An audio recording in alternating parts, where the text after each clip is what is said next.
Pagi itu, aku menyibukkan diri dan berusaha kembali menjadi ibu dan mertua yang normal. Aku mengumpulkan pakaian yang telah kucuci, lalu membawanya ke tempat jemuran di samping rumah.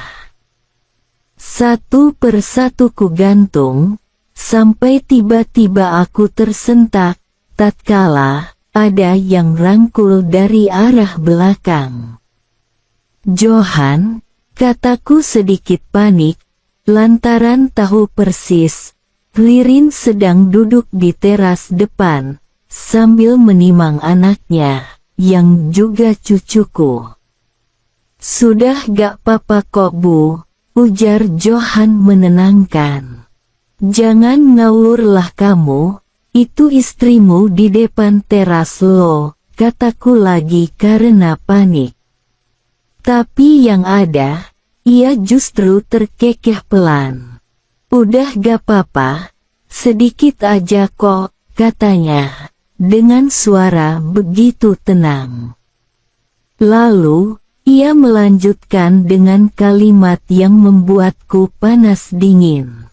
"Abis ini, Johan tunggu di sana ya Bu," katanya, sambil menunjuk dapur, tempat di mana rapat paripurna itu berlangsung kemarin. Pagi itu, terasa seperti pagi-pagi yang lain, yang kubingkai dalam puluhan tahun pernikahanku.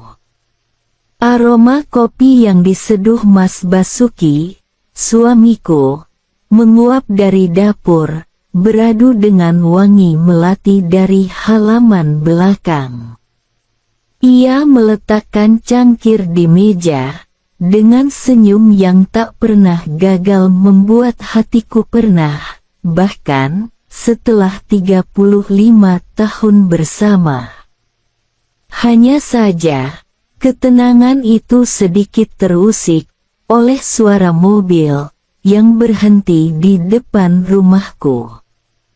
Jantungku berdebar gembira, ternyata cucuku datang. Aku dan Mas Basuki bergegas ke depan. Pintu mobil terbuka, dan Ririn, putriku, turun dengan wajah lelah, namun berseri, dengan menggendong cucu kami yang mungil di dekapannya.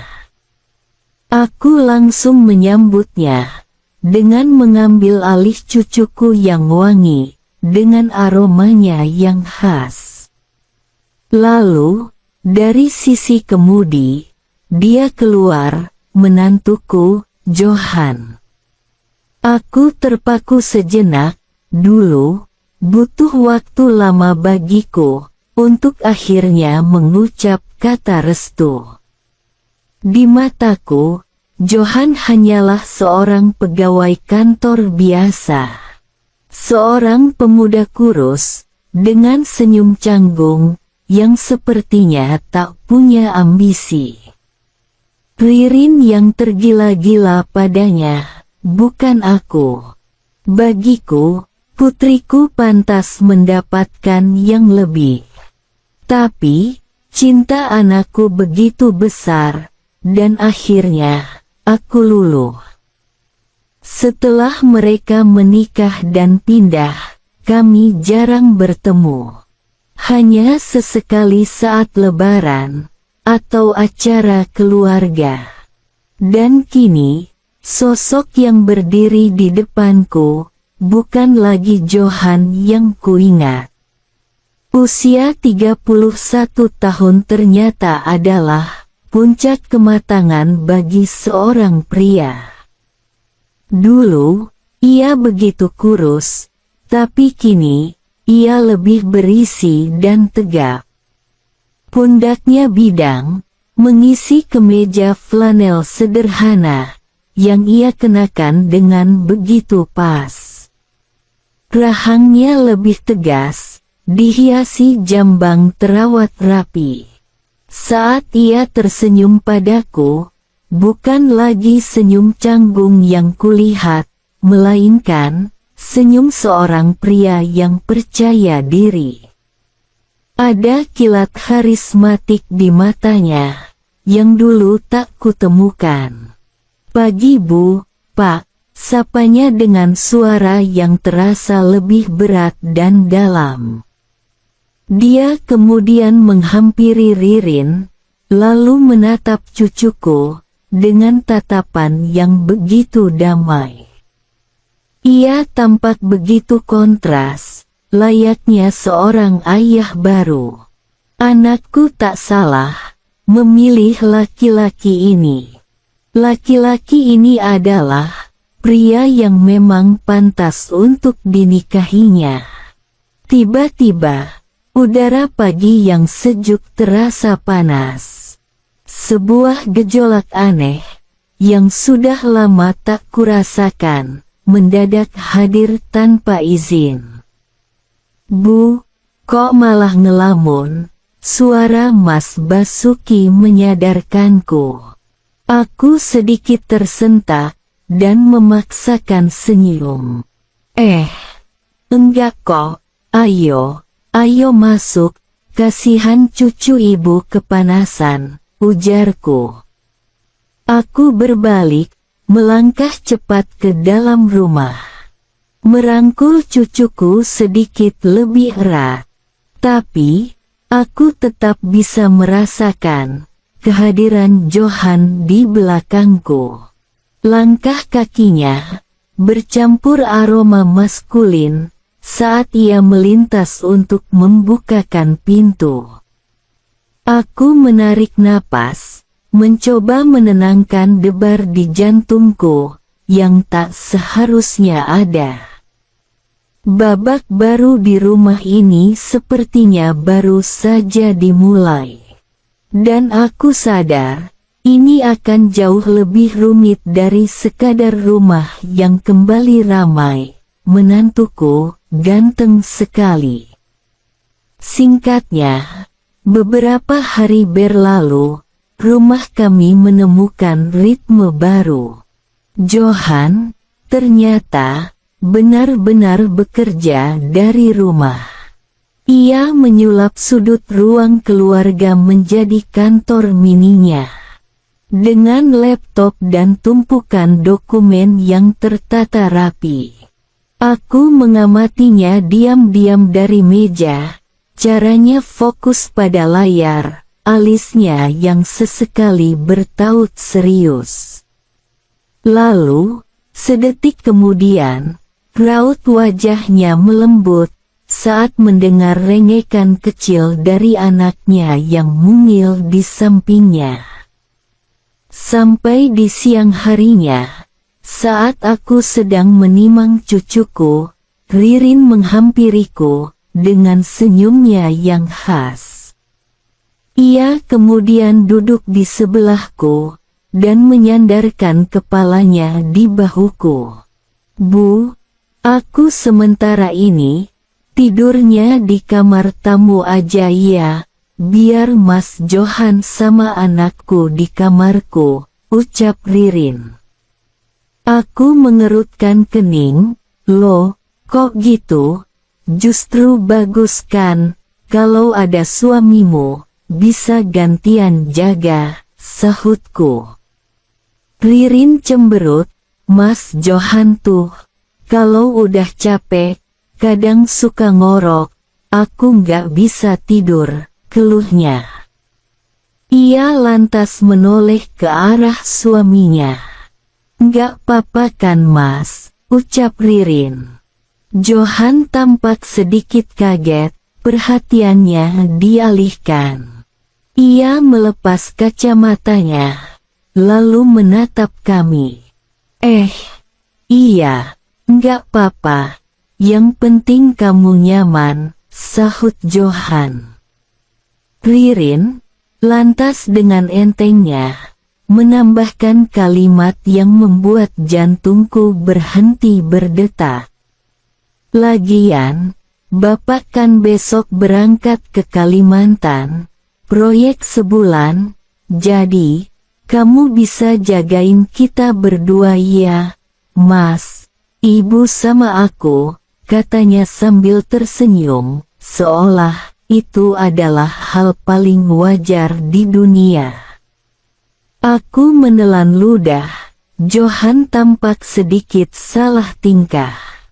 Ia menggaruk tengkuknya, sebuah kebiasaan yang menunjukkan rasa sungkan.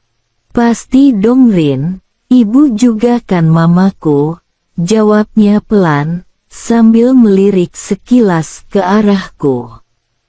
Tatapan itu, meski hanya sedetik, terasa begitu dalam. Nanti, kalau ada apa-apa, ibu panggil Johan saja, jangan sungkan, lanjut Johan. Aku pun hanya mengangguk tersipu. Alhasil, kalimat putriku itu terus berdengung di benakku. Kalimat sederhana, yang terdengar lain di telingaku. Keesokan harinya, aku mengantar Mas Basuki sampai ke teras. Ia berkata, "Jaga diri ya Bu, titip Ririn sama cucu kita," ucap Mas Basuki. "Iya Mas, hati-hati di jalan," jawabku, mencoba menyembunyikan getaran aneh dalam suaraku. Saat mobil Mas Basuki hilang di tikungan jalan, aku berbalik, dan mendapati Johan berdiri di ambang pintu, sambil menatapku, seolah memastikan aku baik-baik saja. Dan saat itulah, aku benar-benar merasakan suasana terasa begitu berbeda. Hanya ada aku, putriku, cucuku, dan dia. Malam harinya, hawa di dalam rumah terasa lebih panas. Deg-degan yang sejak kemarin kurasakan, kini semakin menjadi.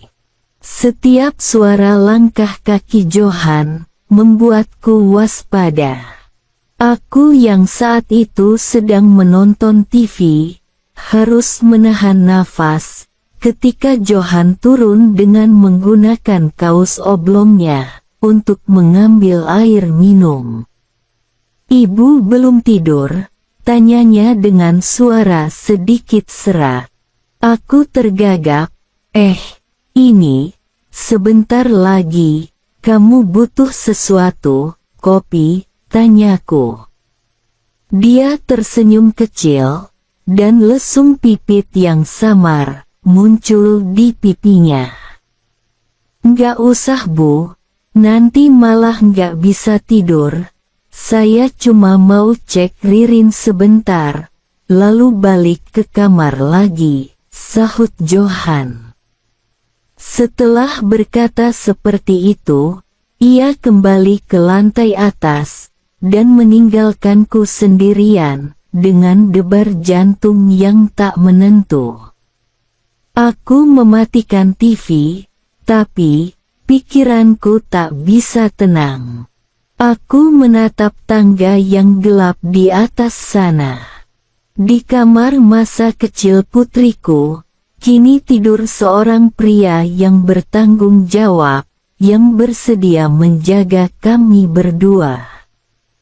Sampai 2 hari, sejak Mas Basuki berangkat, hal tak terduga pun terjadi. Pagi itu, riuh suara Ririn yang bersiap-siap ke posyandu, bersama ibu-ibu kompleks memenuhi rumah. Cucuku, sudah wangi dan rapi, berada dalam gendongannya. Aku tersenyum melihat putriku, yang kini begitu luas, dalam peran barunya sebagai ibu. Sebelum berangkat, ia menghampiri Johan, yang sedang minum kopi di teras. Pagi itu, karena tahu akan bersih-bersih, Johan hanya mengenakan kaos singlet, yang membuatnya tampak semakin gagah.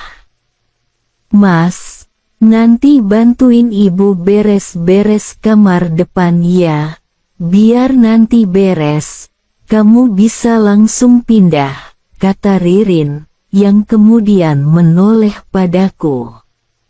Ibu jangan sampai capek Iho, biar Mas Johan yang kerja, sambungnya. Aku hanya tersenyum mengiyakan. Ririn lantas kembali menatap suaminya. Ibu dijagain Iho ya, jangan sampai capek, aku pulang nanti, harus sudah beres, ujar Ririn. Johan mengangguk, sambil tersenyum. Singkatnya, setelah Ririn dan rombongan ibu-ibu hilang di tikungan jalan, rumah menjadi sunyi. Hanya ada kami berdua. Ibu ganti pakaian dulu ya, gerah banget hari ini, kataku, sambil berlalu ke ruanganku. Di depan cermin, aku menatap pantulanku. Ada bisikan aneh yang mendadak terlintas di benakku. Sebuah ide aneh, yang tak bisa kucegah. Aku meraih daster yang paling adem, dengan motifnya bunga-bunga, dan bahannya tipis dan ringan. Saat menggunakannya, aku sengaja tak meraih pelindung dua anugerah, yang tergantung pada tempatnya itu.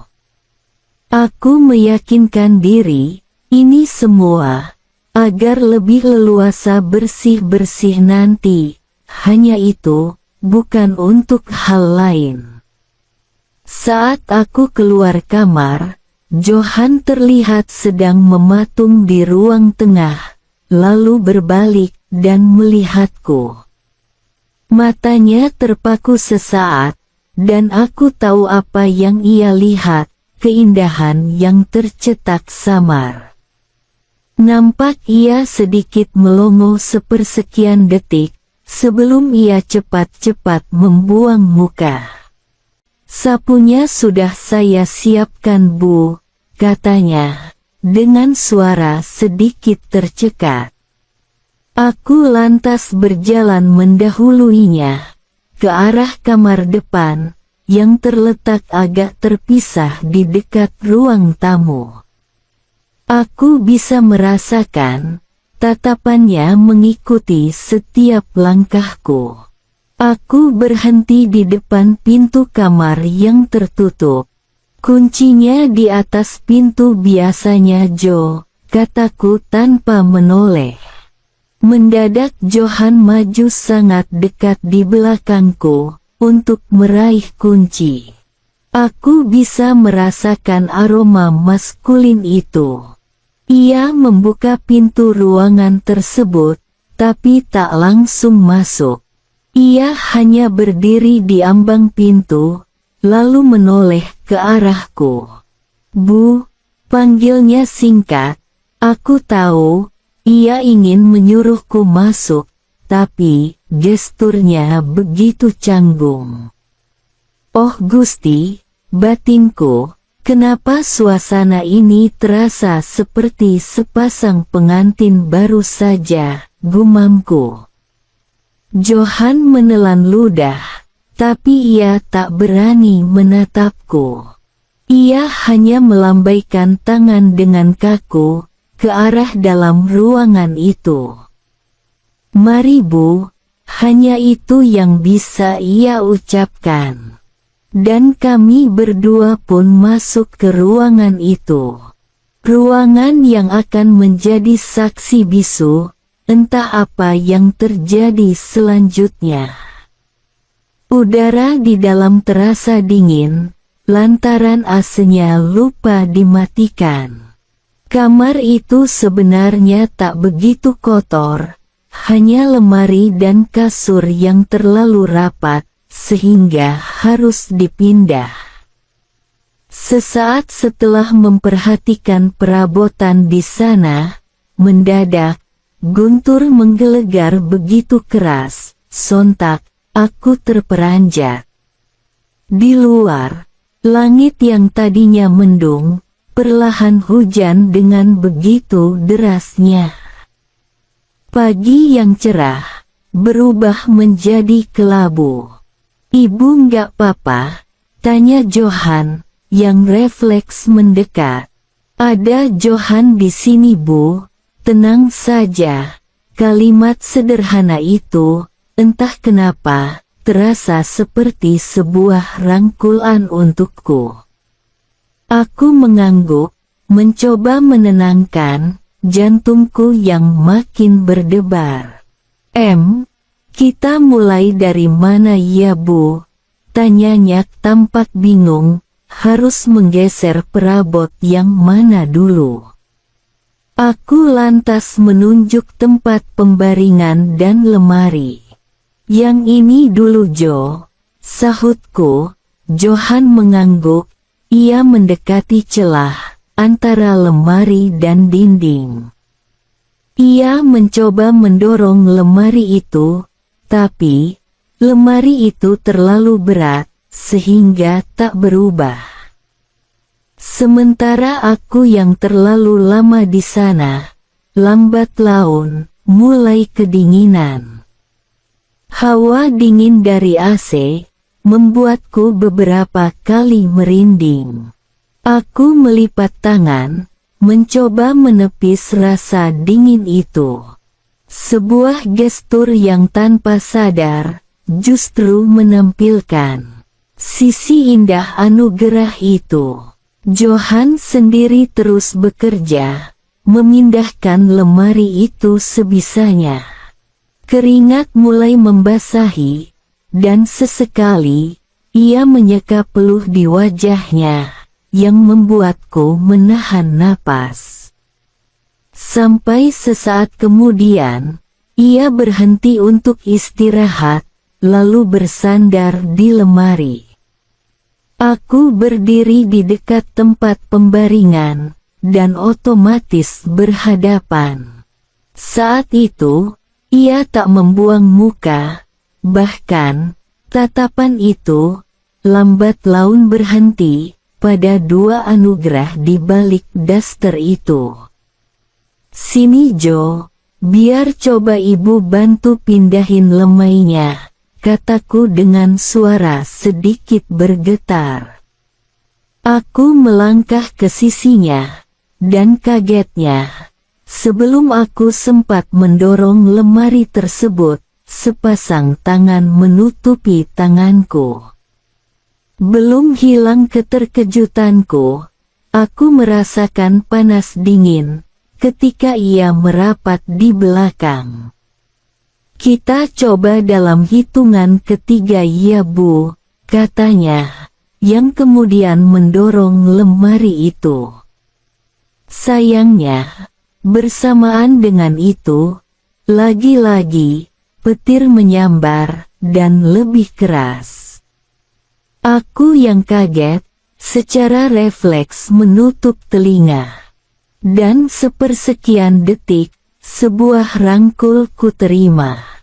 Kepalaku bersandar di bahu, dan aku bisa mendengar detak jantungnya yang berdebar.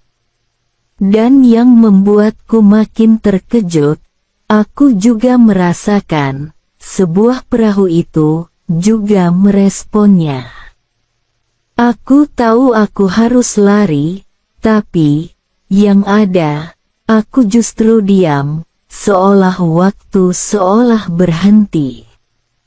Guntur ketiga menyambar, membuyarkan suasana, dan membuatku sadar, lalu berusaha menjauh. Maaf Jo, ibu keluar dulu ya." Tanpa menunggu jawabannya, aku berbalik, dan berlari keluar ruangan itu, dan meninggalkannya sendirian. Aku berlari, dengan membawa gejolak yang sudah terlanjur hadir. Singkat cerita, 2 hari kemudian, dan selama 2 hari, aku berusaha tak bersitatap dengan menantuku itu. Hanya saja, yang paling membuatku bersalah, yaitu pada Ririn. Ia sama sekali tak tahu bahwa suaminya telah memberikan sebuah rangkul untukku. Hingga malam tiba, rumah sudah sunyi. Ririn dan cucuku sudah terlelap di ruangannya. Aku tahu Johan berada di ruangan depan dan mungkin sedang bekerja di laptopnya. Aku istirahat di tempat pembaringanku dan berharap aku bisa memejamkan mata dan melupakan apa yang kualami beberapa waktu yang lalu. Tapi tiba-tiba ponselku bergetar. Sebuah notifikasi pesan muncul di layar. Tapi nama pengirimnya justru membuat jantungku berhenti berdetak. Johan, menantu, hanya ada satu baris kalimat di sana. Kalimat yang begitu sederhana, namun terasa begitu berat dan penuh makna. Bu, ini Johan Bu, begitulah isi pesan itu. Aku menatap layar ponselku, Johan mengirimiku pesan WhatsApp. Padahal, ia hanya berjarak beberapa langkah dari ruanganku. Kenapa harus lewat pesan? Apa yang ingin ia katakan, hingga harus sembunyi-sembunyi? Seketika itu, perasaanku campur aduk, antara marah dan bingung. Dengan perasaan jengkel, aku beranjak dari tempat pembaringanku. Mendadak aku ingin ambil minum di kulkas. Aku berjalan keluar kamar, dengan menutup pintu sedikit lebih keras, memecah kesunyian malam. Biar Johan tahu, jika aku terjaga, dan juga ia tahu, jika aku kesal. Aku berjalan ke dapur, menuang segelas air putih dan meneguknya. Tapi, saat aku meletakkan gelas, dan hendak berbalik kembali ke kamarku, jantungku serasa berhenti berdetak.